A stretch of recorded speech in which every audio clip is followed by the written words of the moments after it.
Selamat datang kembali di channel Anak Kampung. Kali ini kita akan membahas sesuatu yang sangat penting dalam peta ekonomi dan politik dunia. BRICS adalah aliansi ekonomi yang terdiri dari Brasil, Rusia, India, China, dan Afrika Selatan. Mereka adalah negara-negara dengan perekonomian yang berkembang pesat dan memiliki potensi untuk mengubah keseimbangan kekuatan global. Mari kita telusuri apa itu BRICS, kenapa aliansi ini dibentuk, dan bagaimana dampaknya pada dunia.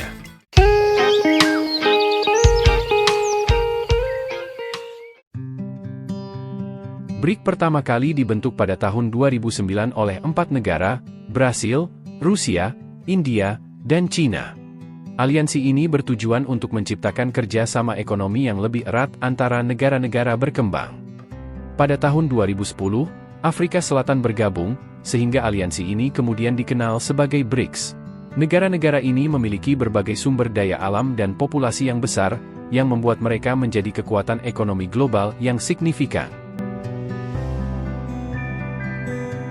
Negara-negara BRICS secara kolektif mewakili lebih dari 40% populasi dunia dan sekitar 23% dari total produk domestik bruto, PDB, global. Ini adalah aliansi yang menjadi alternatif bagi dominasi Barat, terutama Amerika Serikat dan Uni Eropa. BRICS bertujuan untuk menciptakan keseimbangan baru dalam sistem ekonomi dunia, dengan memberikan suara yang lebih besar bagi negara-negara berkembang.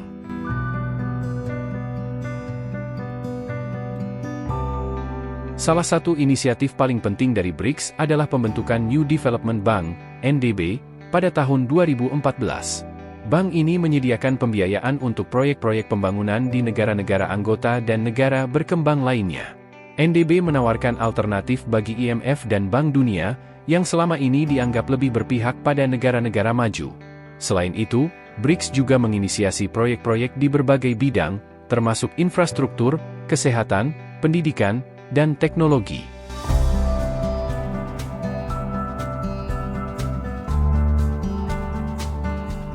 Tentu saja, BRICS menghadapi tantangan besar. Meskipun semua anggotanya adalah negara berkembang, mereka memiliki perbedaan politik, ekonomi, dan budaya yang sangat besar. Selain itu, hubungan internasional yang dinamis membuat aliansi ini sering diuji oleh perubahan geopolitik, seperti perang dagang, sanksi ekonomi, dan konflik regional.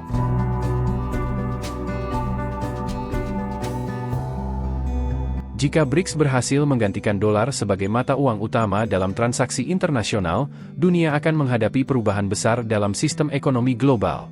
Berikut adalah beberapa dampak potensial yang mungkin terjadi. Menggantikan dolar berarti BRICS akan mendominasi sistem keuangan internasional, mengurangi ketergantungan pada Amerika Serikat. Ini akan memungkinkan negara-negara BRICS untuk memiliki lebih banyak kendali atas nilai tukar, kebijakan moneter, dan stabilitas ekonomi mereka, tanpa terlalu terpengaruh oleh kebijakan Federal Reserve AS atau kondisi ekonomi Amerika.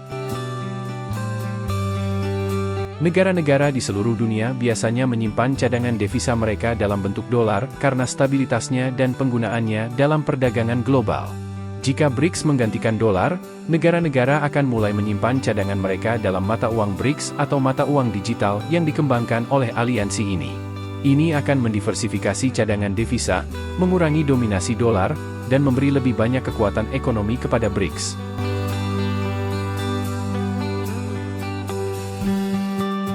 Jika dolar digantikan, negara-negara mungkin mulai melakukan transaksi internasional dalam mata uang BRICS, mengurangi biaya konversi mata uang dan risiko volatilitas yang biasanya terjadi dengan dolar. Misalnya, perdagangan energi, minyak, gas, dan komoditas lainnya, yang saat ini hampir seluruhnya diperdagangkan dalam dolar, akan mengalami perubahan besar. BRICS bisa menciptakan pasar baru untuk perdagangan komoditas dalam mata uang mereka sendiri. Transisi dari dolar ke mata uang BRICS bukan tanpa tantangan. Perubahan ini berpotensi menciptakan ketidakstabilan finansial jangka pendek karena penyesuaian global terhadap mata uang baru. Perekonomian global akan menghadapi risiko ketidakpastian jika terjadi perbedaan besar dalam kebijakan ekonomi antara BRICS dan negara-negara Barat. Di sisi lain, jika dilakukan dengan benar, ini dapat menciptakan sistem keuangan global yang lebih stabil dan beragam. Dolar yang digunakan secara global memberi Amerika Serikat keuntungan besar, salah satunya adalah exorbitant privilege, yang memungkinkan Amerika Serikat untuk mencetak uang tanpa mengkhawatirkan inflasi yang terlalu tinggi. Jika dolar tidak lagi digunakan, Amerika Serikat akan kehilangan salah satu sumber kekuatan ekonominya. Ini bisa menyebabkan pelemahan nilai dolar, meningkatkan inflasi, dan menurunkan daya beli Amerika Serikat di pasar internasional. Negara-negara berkembang lainnya mungkin memilih untuk bekerja sama lebih erat dengan BRICS, mengingat aliansi ini menawarkan alternatif dari sistem yang didominasi dolar. Mereka mungkin melihat BRICS sebagai mitra ekonomi yang lebih adil, yang tidak mengutamakan kepentingan negara-negara maju.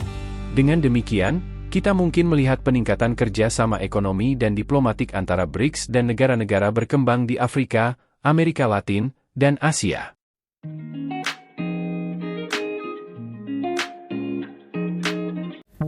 Indonesia menyampaikan keinginannya bergabung dengan aliansi kerjasama BRICS. Hal tersebut disampaikan Menteri Luar Negeri Indonesia Sugiono saat menghadiri konferensi tingkat tinggi BRICS di Kazan, Rusia pada Kamis 24 Oktober 2024. Menteri Luar Negeri Indonesia, Sugiono, menghadiri konferensi tingkat tinggi, KTT, BRICS Plus ke-16 yang berlangsung di Kazan, Rusia, pada 22 hingga 24 Oktober 2024. Kehadiran Sugiono dalam forum ini menegaskan komitmen Indonesia untuk berperan aktif di kancah internasional dan memperkuat hubungan dengan negara-negara anggota BRICS. Dalam KTT tersebut, Sugiono menyampaikan keinginan Indonesia untuk bergabung dengan BRICS sebagai wujud dari politik luar negeri bebas aktif. Ia menekankan bahwa partisipasi Indonesia di BRICS bukan berarti bergabung dengan kubu tertentu, melainkan berpartisipasi aktif di berbagai forum internasional. It is my pleasure, as the Special Envoy of the President of the Republic of Indonesia, to announce Indonesia's intention to join BRICS and become its member. By doing so, Indonesia will be able to better support BRICS efforts to advance the causes and interests of the Global South, and while also contributing to the maintenance of a world order based on freedom, lasting peace, and social justice. Selain itu, Sugiono juga menyoroti pentingnya negara-negara berkembang dan Global South untuk bersatu, meningkatkan solidaritas, serta memainkan peran penting dalam menciptakan tatanan dunia yang lebih inklusif, adil, dan setara. Meskipun Indonesia bukan anggota resmi BRICS, perannya sebagai negara berkembang yang kuat dan strategis di kawasan Asia membuatnya relevan dalam konteks kerja sama BRICS. Jika suatu saat Indonesia bergabung, hal ini bisa membuka lebih banyak peluang kolaborasi internasional dan memperkuat posisi Indonesia dalam upaya menciptakan tatanan dunia yang lebih seimbang.